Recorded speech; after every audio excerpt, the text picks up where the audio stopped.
Miguel Abrams, and I'm a journalist at Bedfordview and Killarney newspaper, and I'm here with Sideropoulos, Mr. Sid, and he has a new show coming out which is also running already called Seriously, and please tell us a bit about the show.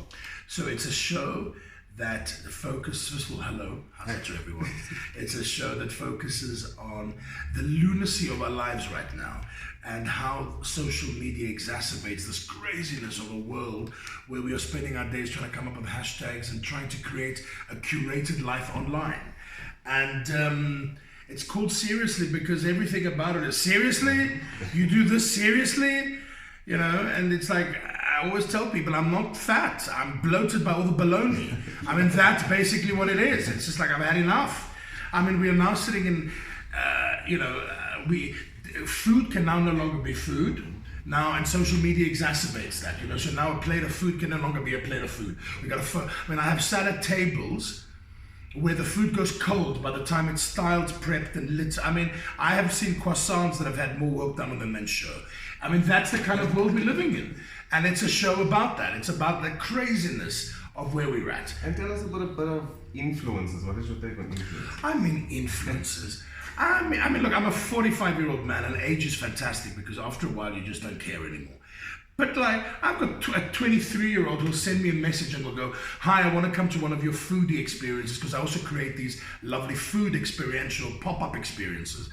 And I'll go, "Okay." And he'll go, "Yeah, because I have 15,000 followers who are living in Peru, you know, and in obscure parts of Kazakhstan." And like, no. And they go, "Oh, I'm an influencer." I don't care. What do you do? I'm an influencer. So what do you do? I influence. Who? And that's the world we're living in now, where everybody's got a phone and everybody knows that everybody has an opinion. And isn't democracy great? I mean, it's great. Everybody has an opinion. But like, at some point, all of this in my brain, I needed the noise inside and outside to stop. And the only way that I could do it was by creating a show that is very funny, but that also has a lot of moments of poignancy and truth. And I wanted a show that was a very different Harry to the Harry that people know. And also it's a show because it goes overseas in December, and that excites me terribly. And I wanted a show that could stand on an international stage. And I believe...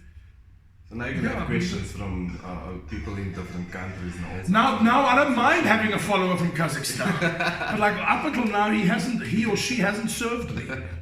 Yeah. And your previous show you've done, you played Edna in I played Edna in Hairspray. How was that experience? Do you miss it? It was a beautiful experience because, you know what, you're working with a Broadway cast, a Broadway creative team. They came out to produce the show. We opened a new theatre. It was the Lyric Theatre in Gold Reef City, so we opened that theatre. Awesome. I had a magnificent dressing room, and I was wearing Milano Blahnik heels. I had my friends of mine who were dying. Who were going, "Oh my God, you're wearing Milano Blahniks." I was wearing costumes, wigs. I mean, I had dresses, makeup artists. It was definitely one of the highlights of my career. And I've always, I've just always produced my own work because I kind of didn't fit into the mold of what's out there. So that was the one show that I didn't produce. Okay. And it was such a pleasure because I had to worry about my lines. I never had to worry about anything else. Can you perhaps remember one of the lines? From Hairspray? Are you kidding me? I can barely remember the lines from this show. Are you kidding me? You guys be sure to check Harry out in Seriously. You guys can check all the info in the newspapers. Now there will be an article with Harry as well. Thank you so much. Thank you so much. Thank you.